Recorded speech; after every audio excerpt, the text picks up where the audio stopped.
Welcome to this recording of the Sunday morning message from worship at Hudson Wesleyan Church. We trust the time you spend in the Word of God with us today will be transformational to your spirit and enhance your relationship with Jesus Christ. Want to find out more about a relationship with God and the work He is doing at Hudson Wesleyan Church? Visit www.hudsonwesleyan.org. Now, here is Pastor Wes Rowan with today's message.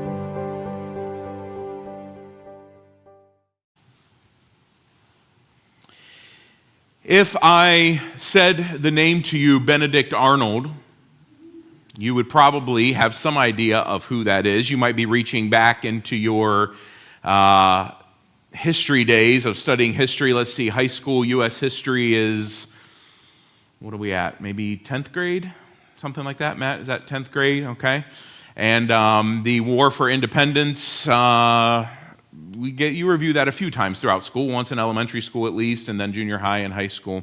So you might be stretching back a few years to remember who Benedict Arnold was, but maybe not, because his name is synonymous with betrayal. And if I asked you, well, who was Benedict Arnold and what did he do? You would say, well, you may remember that he was a soldier for the Continental Army who betrayed them and ended up going over to the British during the Revolutionary War. What you might not know is that Benedict Arnold was not just a soldier, he was actually a rather successful one in the Continental Army, and he was somewhat decorated, and he had led some incredible endeavors for them against the British. He had been wounded in battle, he had led men, he had fought in the northern part of the conflict. He had done some incredible things, and even at Fort Ticonderoga, he was well known there for his efforts in that battle. He was a decorated Continental soldier and leader. But he had a problem. Benedict Arnold really wanted all of the trappings that came with being a war hero. He wanted the positions. He wanted the applause. And he didn't get a whole lot of that in his career, not as much as he thought he deserved anyway. And furthermore, he ended up marrying a woman who was in a loyalist family. So in the conflict in the original colonies, you had people who were obviously very passionate about fighting against the British, but you had a lot of people that were loyal to the king. Well, he married a woman from a family that was kind of loyal to King George. So now he feels not only like he's given everything and he's been wounded and not necessarily gotten the applause and the political positions that he thought, appointments maybe that he could get, but now he's hearing from his family about how awful the colonists are and the colonial army and so forth. And so, eventually, he hatches a plan to betray West Point Fort into the hands of the British. The plan was discovered and halted just in time, but by that point, it was known what he had done and he had to flee. And so he fled to the British, served in their military, eventually went back to England, retired from the military, hoping that there he would get, he had just tried to hand over, the enemy into their hands. He had betrayed his fellows in order to help the British, and he thought that would gain him some applause and some position and some prestige. It did not. For one, as you might recall, the British had not won the war. So there really wasn't a lot of celebrating going on regarding what had happened over in the colonies. Furthermore, he had been one of the enemy. At one point, he had killed British soldiers. And finally, on top of it all, even if they could forget all of that, he may have come over to their side, but he still betrayed the people around him to do it. And you can imagine about how much confidence the people in England had towards somebody who had been willing to do that. And so he lived out the rest of his days without the prestige that he wanted, without the positions that he had wanted, really without the acclaim, without the wealth that he had hoped to accumulate. And instead of having any of that, he died with his name firmly cemented in U.S. history as synonymous with somebody who not only betrayed, but who could not finish the task that the colonies had so sincerely been fighting for. He couldn't see it through to the end. He reverted to the other side. And that is what he's known for. How sad. And so we read what Walt was sharing with us this morning about Paul writing to Timothy and saying, I have finished the course. I have kept the faith. There's going to be all kinds of things, Timothy, that are going to pull you away from steadily finishing the race. Don't pursue them. Finish. Finish well.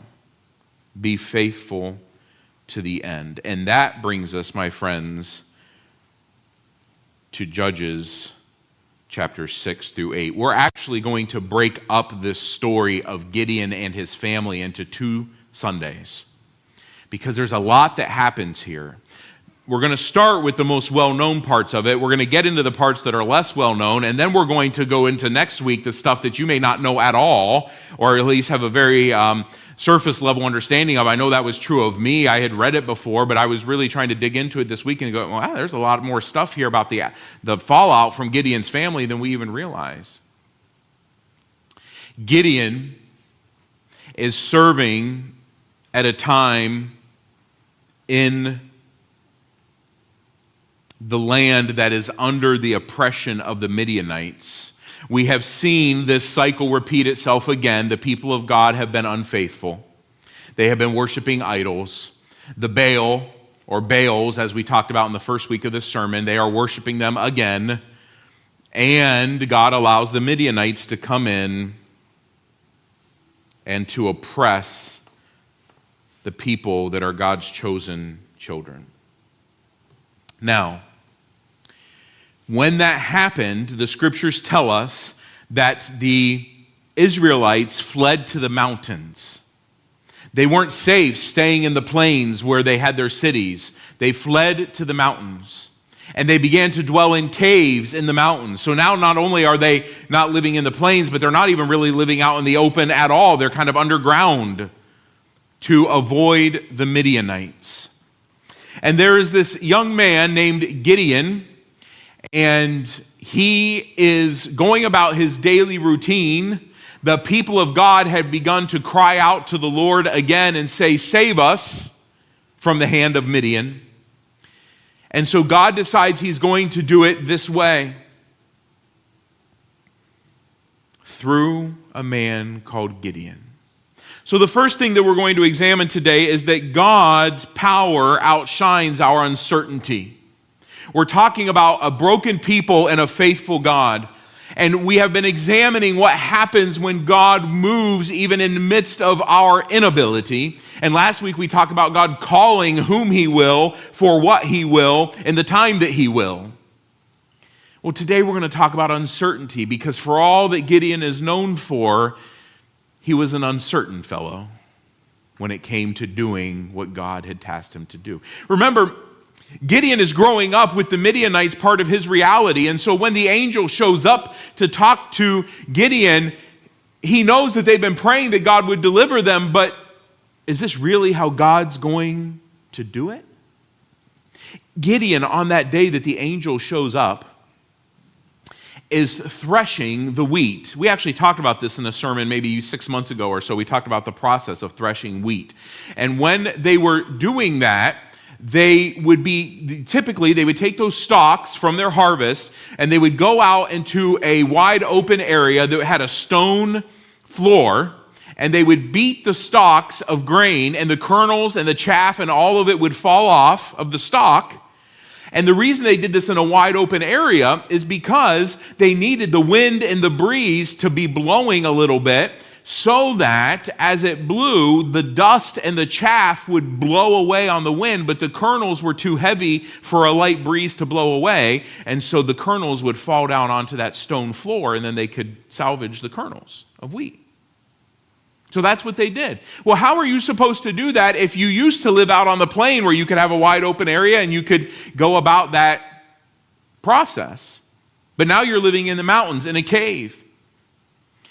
It says that he went to a wine press, which would have been kind of a dug out area in the ground, maybe even a little bit underground, out of the way of everything else, where they would put the grapes from the harvest, where they could press them into wine. So imagine, picture in your mind, if you will, that now instead of being wide out in the open where they can just go about their daily routines, they're underground in caves, and even the act of threshing the wheat that needs the open air to help it, he's doing it underground in the secret. And in this secret place, God sends an angel. Now imagine how startled Gideon was in that moment. He's in a secret place. No one really knows about this. He's hiding from the Midianites. And all of a sudden, here's this man. And the angel tells Gideon that God has chosen him to deliver the Israelites from the hand of Midian. This is an answer to prayer. You ever been praying for something so hard that when God did it, you didn't believe him? This is an answer to prayer. This is what they've been wanting. There's just one little problem. Gideon thought that God was going to raise up some leader like a Joshua to storm against the Midianites. And lo and behold, instead, God raises up Gideon. Gideon thought it would be a fantastic thing for God to deliver them from the hand of Midian. He was not convinced that it would be a fantastic thing for God to use him to do it. He's uncertain. You had that in your life? You really do want God to move and to work. We've kind of been talking about this on Sunday nights. We want so bad for God to save our neighbors. But the thought that he might use us to do it makes us a little uncertain. Can't he just show up and just do it? God is actually going to use Gideon to do two things. To shake the Israelites back to their realization of their need for God, and to defeat the Midianites. And Gideon is uncertain about all this. We see it right from the get-go. He's how is this going to happen? How do I know you're even telling the truth? He's like, you know what? Just a second, let me go get some food. I'm going to come out and prepare a meal for you. Make an offering to you. I need to know whether this is legitimate or not. And so he brings some food that he's prepared, and he sets it on the rock in front of the angel. And the scriptures say there in Judges chapter 6 that the angel reached out his staff and touched it and engulfed the entire meal in flames. Okay, well, that seems like a fair enough answer. All right, I'll listen. I'll do what you've called me to do. The first thing that God calls Gideon to do shows you a little bit about why Gideon had good reason to feel uncertain. He doesn't say, look, put together an army and we're going to tackle the Midianites. He says, the first thing I want you to do is to get these idols out of here. Friends, hear me. When you are uncertain in following God, one of the first things that you have to do is look around at what things you are putting your confidence in instead of him. And they may not be idols, they were worshiping actual idols, but it may just be things that we have we've grown accustomed to depending on.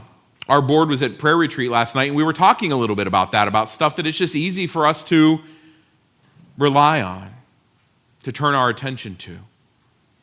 And that's the first thing that God does when there's uncertainty, as he starts to say, we got to get this stuff out of here that you're so dependent on. So he says to Gideon, I want you to take some oxen, and I want you to go over to your father's house. Your dad's got one of these idols, these altar places built in his yard. So the first thing you're going to do is tear that down. Well, I don't know how thrilled Gideon was with it, but he decided he was going to do what God had told him to do. So Gideon goes off and he tears down that altar to Baal. Now, the people of God had been calling out for him to deliver them from the hand of Midian, but they were really ticked off when they woke up the next morning and found out that their idol worship altar was gone. Who did this? We were worshiping there. Gideon did it. So now Gideon's the bad guy. Before he's even gotten around to raising an army to go fight the Midianites, he's losing all his friends. He's not a very good recruiter, it would seem. Except he's doing what God had called him to do. And so then God says to him, okay, now we're going to tackle the Midianites. Now, notice, because our theme in this whole message series is the broken people and the faithful God, notice how much brokenness we have already seen. The people of God idol worshiping, them being oppressed by Midian, God calling Gideon, him being uncertain, the idol worship that he's got to address. They're upset that God's using Gideon to tear down the idols. Now God says, okay, let's go address the Midianites. And Gideon says, okay, a few questions. Are you sure you want me to do that? He's still uncertain. He still doesn't know. He still feels like the big what if is there. So he says, well, God, how about this? How about I give you a test? And this test is so famous in biblical history that we still use this phrase today. Have you ever said it? You ever heard somebody say it? I'm putting out a fleece. What does that mean? Putting out a fleece means, I think I know what God wants, but I'm not really sure I know what God wants, so I'm going to put out a way to test it, and if God does the test, then I'll know what he wants. And I'm not saying there's anything wrong with that. There is evidence in Scripture of gingerly, and I've preached this, stepping into a space that you think God is leading in and asking him to show you if that indeed is the space. So I'm not saying that the uncertainty was sinful. I'm just saying it exists because we're broken. And Gideon says, all right, God, how about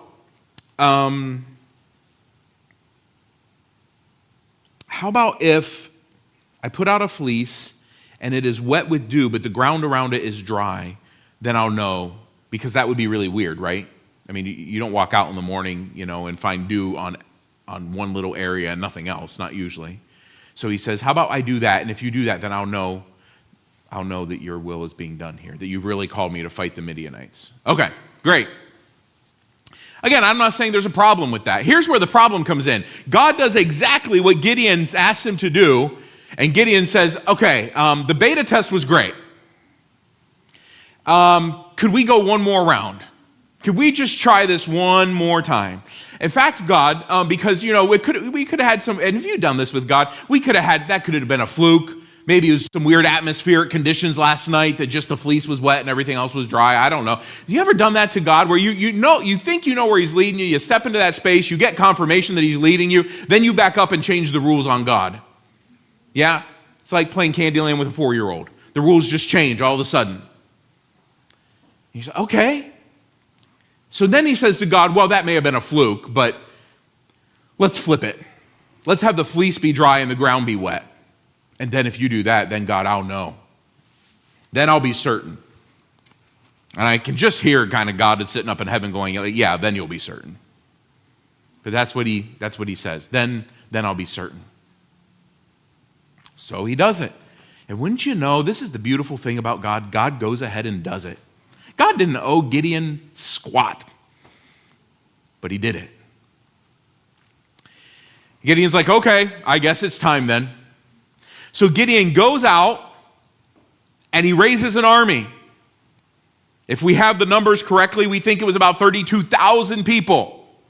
Just a little bit bigger than the city of Hudson, times several.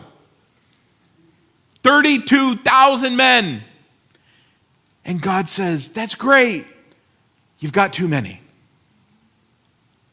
Too many? Gideon's already struggling with uncertainty. There is no such thing as too many. God says, let's weed them out a little bit. Go stand before the men and say, any of you who don't want to fight and you're too scared and you would rather go home and be with your families, go. Now, these are warriors. These are the men of Israel. They've been asking God to deliver them from the Midianites. This is their chance to go redeem their land, and 22,000 of them walk away. And you can just feel Gideon in the pit of his stomach, just, okay, there, we just trimmed it by 2/3. All right, 10,000. And God says, Gideon, you got too many. Now that was hard for Gideon to hear, and I wonder if Gideon is thinking in his mind there, man, if he trims this by 2/3 again, we're going to be down to 3,000, 3,500. What if he trims it by 2/3 again? Oh, God had a surprise for him. God says, take the men out to the lake to get a drink. This is how I'm going to show you.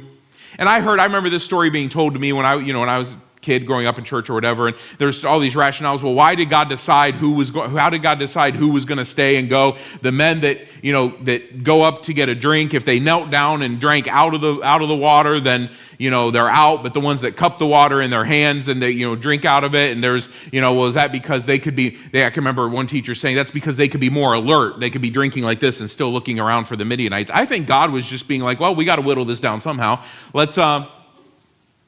Let's just say anybody that when they get a drink, they kneel down to the water and drink straight out of the water instead of cupping it up and drinking it. All but 300 of those soldiers knelt down and drank out of that water. Gideon is no longer uncertain. He is positive that they are about to lose the battle. And God says, now I've got you right where I want you. Fine. So Gideon goes out, and you may remember the story. They surround the camp of Midian, and they take swords, and they take pitchers, and they take torches.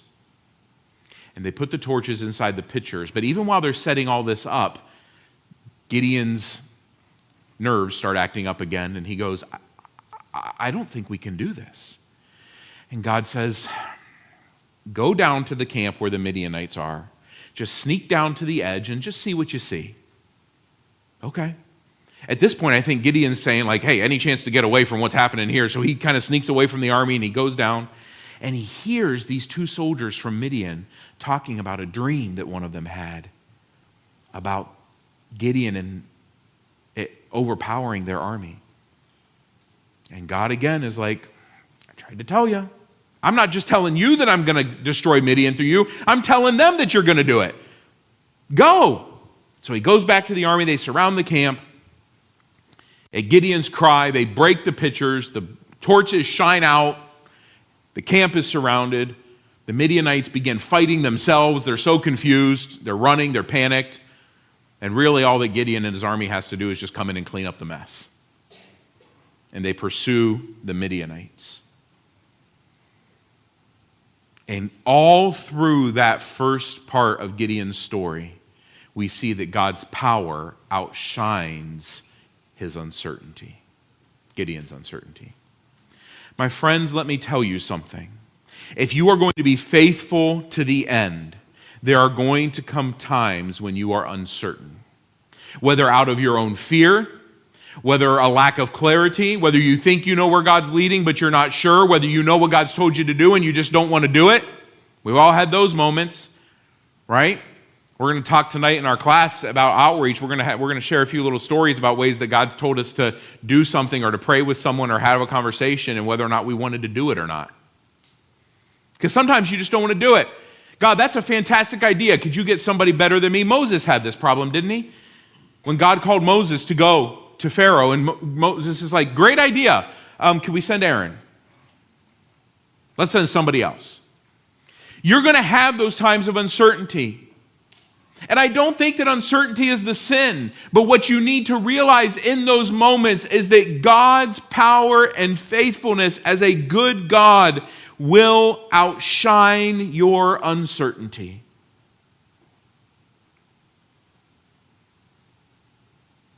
But that's not the whole story. See, Gideon is faithful there, and he is triumphant through the power of God. And really, God brings back a time of peace for the children of Israel. But we know what usually happens when there's a time of peace. In fact, we might even say that all through biblical and church history, that any time that the followers of God are comfortable, you're in trouble. Because whenever it got comfortable, they begin to fail.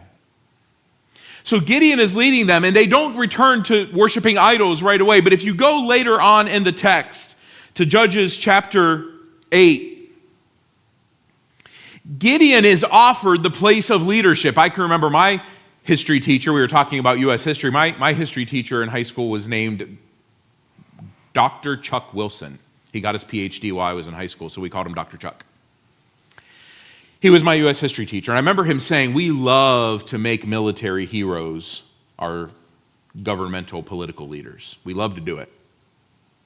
He said they're rarely good at it, but we love to do it.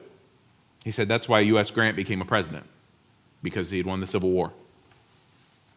Well, that's what happens with Gideon. The people are like, hey, you'd make a great leader. Look at what you did. God's using you. He's speaking to you. How about you be the leader? You be the one to lead us. And Gideon says no.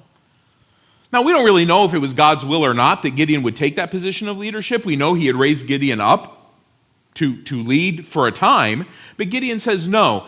Here's where Gideon starts to make his biggest mistake, because the uncertainty was not Gideon's biggest mistake. Gideon's biggest mistake was, having triumphed, he began to get comfortable. And he says here in Judges chapter 8, we're in the ballpark of verses 22 and following if you want to check it out. Gideon says, I'm not going to take the role of leadership. What I would like is for each of you, we've just wiped out the Midianites and we have taken all their spoils. We have all their wealth. Could each of you just make a little contribution of gold to me? And that's what they do. They pay tribute from the spoils of war to Gideon. And Gideon takes that wealth and sort of enters into his own little period of retirement with that wealth. And even there's not necessarily something wrong, except it says then that with some of that wealth at least, Gideon created a golden ephod. Now, what's an ephod? Well, if you go back into the instructions that God gave to the high priests when he was giving them the law, an ephod was actually something that God had instructed that they create for the high priest to wear. It was a part of the priestly garment. In fact, if you've seen pictures of renderings of Old Testament worship, you will see that the high priest often has on some sort of a plate of gold and gems on his chest that's part of the outer garment. That's the ephod. So it's something that God had sanctioned for worship. But Gideon, maybe a little bit like our friend Benedict Arnold, having accomplished and gotten to a place of authority, now brings in the spoils of war and thinks, what position would I like to have? And he creates his own golden ephod and presumably wears it. And though the book of Judges is a little sketchy on what that means, the best conclusion we can draw is that he was utilizing it to sort of be a figure of worship. Not that they would worship him, but that he would step into that space that the high priest occupied. The Aaronic priesthood, which had been sanctioned in the wilderness when God had given them the law, Gideon is not part of that. But he steps into that. He's made himself a really nice garment. He's got the golden ephod. And in Judges chapter 8, it says that this ephod becomes a stumbling block to the children of Israel. Now, why would it be a stumbling block to them? Presumably because it was so beautiful, but yet so out of place that they began to focus more on the structure of the thing than on the God that they were supposed to be worshiping. And then it says, and it became a snare to Gideon and his household. Gideon did not return to idol worship. He had torn down the idols of Baal. But he did something else. He allowed the beauty and the allure and the form of worship to become the thing instead of the God that it was supposed to be pointing to. And it says all of Israel basically prostituted themselves to this thing by selling their loyalty to Gideon's version of worship. And so Gideon, though he dies with the land in peace, God has given them a period of peace, decades of peace, once the Midianites are driven out. The last word that we really get about Gideon is that he and his family have been ensnared by this creation of this golden ephod. And that the byproduct of that is that even the children of Israel become ensnared by it. And so, though there was triumph and God used him, there was failure. He was not faithful to the end. Did he really betray God? I don't think Gideon probably saw it that way. But this is why I wanted to tell you this part of the story this morning, my friends. We're broken people. And God restores us to his image. He forgives us of our sins, but we still live in a world and with a humanity that we are a part of that is broken. And so we must be cautious that our enemy, the stalking, roaring lion, will come and find any point of weakness that he can. Now, I don't mean that we need to run around all day going, oh, is he there? Is he there? Did I miss that? Is my weakness here? Did he get me there? What I'm saying is that over periods of time, there are decades of peace happening. And as time goes on, the more that we're comfortable in our faith, the fewer times that God has to say, go and do it. And yes, I really mean go. And fine, I'll wet the fleece. Fine, I'll wet the ground. Yes, go. I'm telling you, I'm sending you an angel. The fewer times that God has to speak to us and send us, and where we just get dull to hearing him and we sort of just get lazy in our spirituality, the more and more danger we are in for the enemy to come along and put something in our path that looks very appealing and mimics something that we would expect from God. And it becomes a snare to us. Now, you're sitting here this morning thinking like, okay, but what would that be? I mean, I guess, Wes, if you came in next Sunday and you were wearing like a gold breastplate of gems, we might say like, okay, yep, that sort of raises a flag. Right?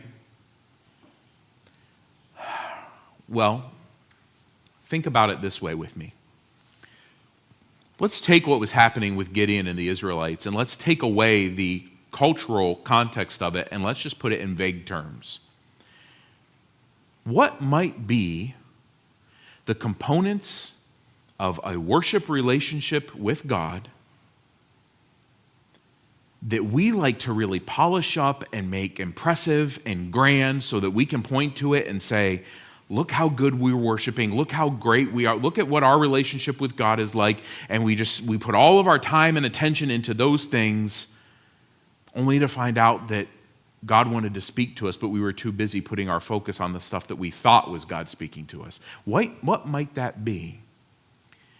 It might look a little something like building churches and creating worship services and church programming that made us feel really comfortable about our little box of Christianity. Now, there's nothing wrong with building churches. You're sitting in one this morning. There's nothing wrong with having programs. We have programs. There's nothing wrong with a well put together, polished worship service that helps put our focus on God. We try to have those here. I'm not saying there's something wrong with them, but I'm saying, can you see how the church, and we could walk right through church history and just point to example after example where this has happened.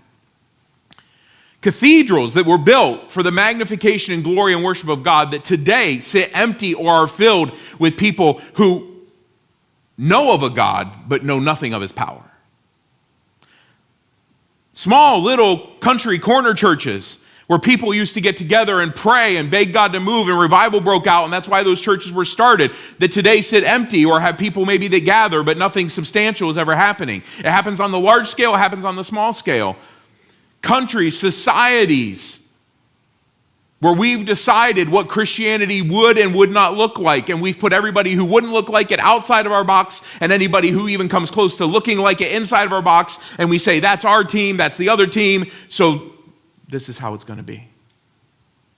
And we begin to worship the creation rather than the Creator. The danger for us is not that in the space of 6 months or a year, our church or any other church would just go from being on fire for God to being complacent and backwards. That's not what I'm saying. I'm saying the enemy will play the long game with us if he has to. And if we get comfortable in our little box, we'll end up worshiping what we've created. We'll say, look at our building. Look at our pastor. Look at the sermons that we have. Look at the nice folks that are in our building. Look at the program we've done. Look at our budget. And we'll start worshiping the creation instead of the Creator. Step outside of the church.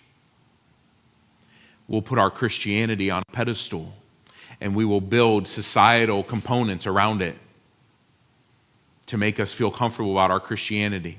We'll try to embed it in a culture that is pagan and foreign and knows nothing about God, and then we will sanction it to be an image like God, and we'll start to worship that instead of God himself. What I am saying to you, friends, is Gideon didn't mess up by wanting to worship. Gideon messed up when he became so apparently enamored with the components of that worship that he quit focusing on God. So my challenge to you this morning is not to say, hey, watch out, our church could be headed down a really dangerous path, or worse. And if you want to know, does Wes have any pet peeves? He has one, or two. 3. But one of them is, I really don't want to stand up here in front of you and be like, and then there's all those other churches who aren't doing it right. The best way to build your church is to get Jesus involved, not by putting down every other church that's out there. Okay? And can I say, yes, I can, I'm going to say it. Can I say, flee people who think it is their job to always be telling you whether or not your pastor or your church has got it together. Just flee those people, okay? Now, if God speaks to you, that's fine. You take it up with God and you deal with what he's telling you. Maybe, we'll just throw this one in there for free, maybe the thing we end up worshiping is a media-formed component of what we thought worship should look like, and so we fill our days with that because it's easy to find on YouTube or wherever else.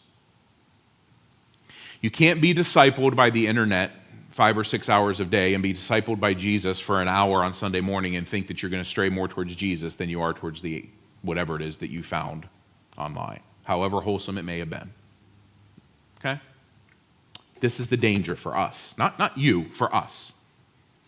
We want to be faithful to the end, do we not? I should think so.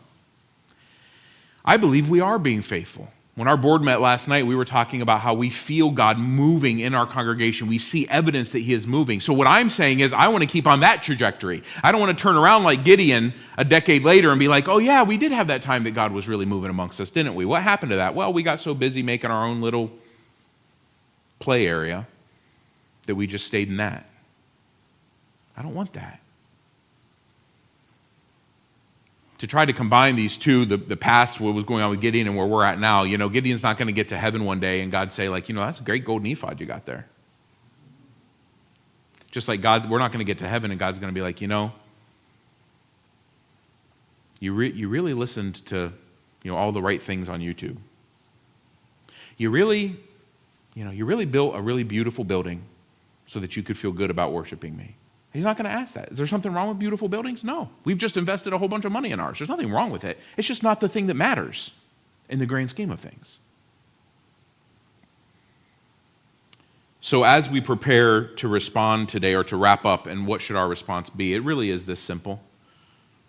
Keep your eyes on Jesus. What did Paul say to Timothy? I'm getting towards the end. I've been faithful. I've been poured out. There's nothing left. I've been exhausted for Jesus. My friends, listen, in your daily walk and our walk as a church, and whatever influence we may have in this community, let our motto have been that our eyes were always turned to Jesus. Because that is what we're called to do. Thank you for joining us for this message from God's Word. If you'd like to find out more about Hudson Wesleyan Church, visit us at www.hudsonwesleyan.org. May God bless your day.